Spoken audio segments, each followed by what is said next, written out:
a car traveling at a speed of 20 meter per second due north along the highway makes a right turn onto a side road that heads due east. It takes 50 seconds for the car to complete the turn. At the end of 50 seconds, the car has speed of 50 meter per second along the side road. Determine the magnitude of average acceleration over the 50 second interval. तो देखिए हमें इसमें average acceleration निकालना है. तो average acceleration क्या होता है? एक्सेलरेशन एवरेज ये होता है v2 या v2 की जगह हम लिख दें v फाइनल, है ना, v final minus v initial, ठीक है, अपॉन में टाइम. अब देखिए हमारे इस क्वेश्चन के अंदर दो वेलोसिटी दी हुई है, ठीक है. तो एक वेलोसिटी दी हुई है उसने हमको 20 मीटर पर सेकंड, ठीक है, ये है v इनिशियल. तो मैं v initial is equal to 20 metre per second, ठीक है, और v फाइनल है मेरी ये बाद वाली velocity that is 15 metre per second, 15 metre per second, ठीक है.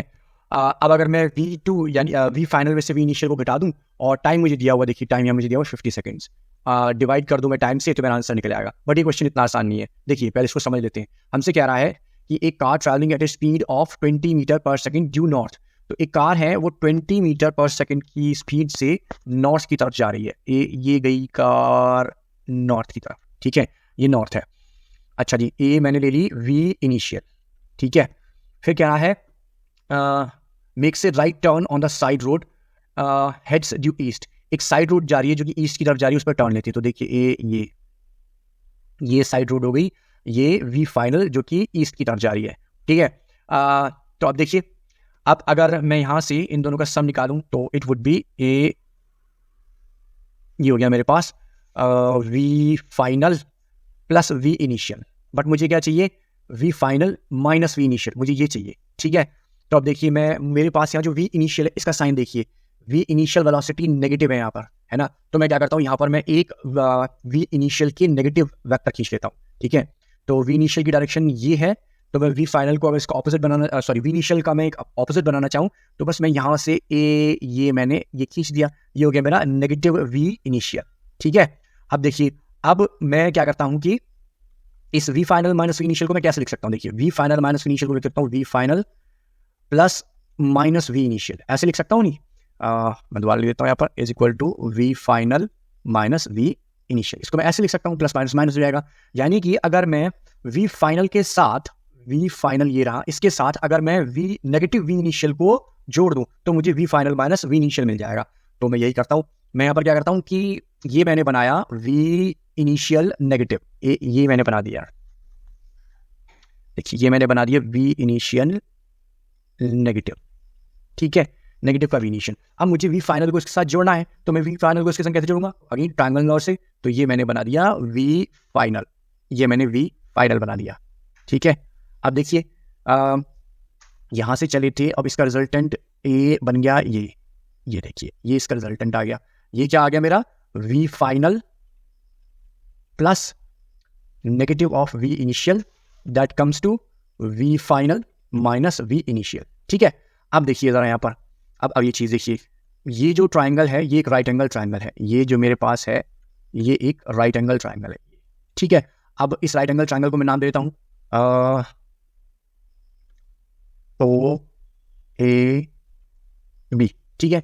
तो अब अगर मैं इसमें पाइथागोरस लगा दूं,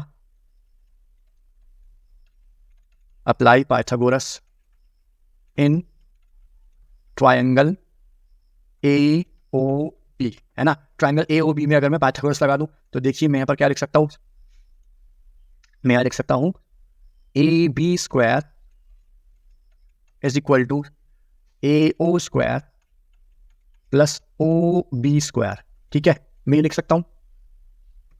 अब यहां पर A B is equal to under root A O square plus O B square, ठीक है. तो अब देखिए यहां पर मेरे पास ए बी जो है, ए बी की वैल्यू देखिए, ये रहा ए बी, ए बी की वैल्यू देखिए, ए बी की वैल्यू क्या रही, ये रहा मेरा ए बी, इसकी वैल्यू क्या है, ये रही, ठीक है, v final minus v initial. तो मैं यहां पर इसको पुट कर देता हूं. तो A B is equal to v final minus v initial is equal to under root में ए ओ क्या है, ए ओ है मेरा, अगर मैं इसके नीचे दिखाता हूँ आपको, ए ओ है मेरा नेगेटिव वी आई, ठीक है, ए ओ है मेरा नेगेटिव वी आई का स्क्वायर प्लस ओ बी है मेरा वी फाइनल का स्क्वायर, ठीक है।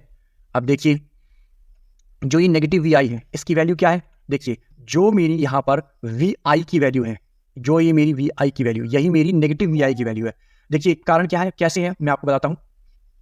जो ये नेगेटिव साइन यहाँ पर लगा हुआ है ना, ये नेगेटिव ऑफ वी आई जो लगा हुआ है, ठीक है, कहाँ गया, ये जो नेगेटिव ऑफ वी आई लगा हुआ है, ये इसमें जो नेगेटिव साइन ना, ये सिर्फ डायरेक्शन शो करने के लिए लगा हुआ है, डायरेक्शन शो करता है। ये बताता है कि जो नेगेटिव वी आई है वो वी आई का ऑपोजिट है, इसके मैग्नीट्यूड से कोई लेना नहीं है। तो नेगेटिव वी आई का जो मैग्नीट्यूड है ना वो यही होगा 20 मीटर पर सेकेंड, ठीक है।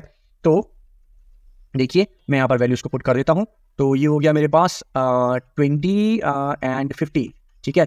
तो v final minus v initial that comes to 20 square plus 15 का स्क्वायर, ठीक है।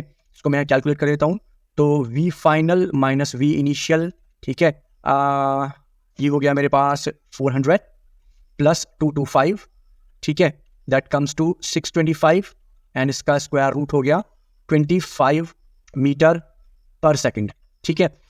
ये मेरी निकल आई velocity v final minus v initial. अब एक्सेलरेशन क्या था, average acceleration v final minus v initial upon में टाइम, ठीक है। तो v final minus v initial की वैल्यू 25 अपॉन में टी मेरे पास था 50, ठीक है। तो यहाँ पर मैंने इसको जब काट दिया, डिवाइड कर दिया, तो this comes out to 0.5 metre per second square. तो यही है मेरा रिक्वायर्ड आंसर। अगर आपको ये क्वेश्चन समझ में आया हो तो मेरे चैनल को लाइक करें, शेयर करें एंड सब्सक्राइब करें। Thank you for watching.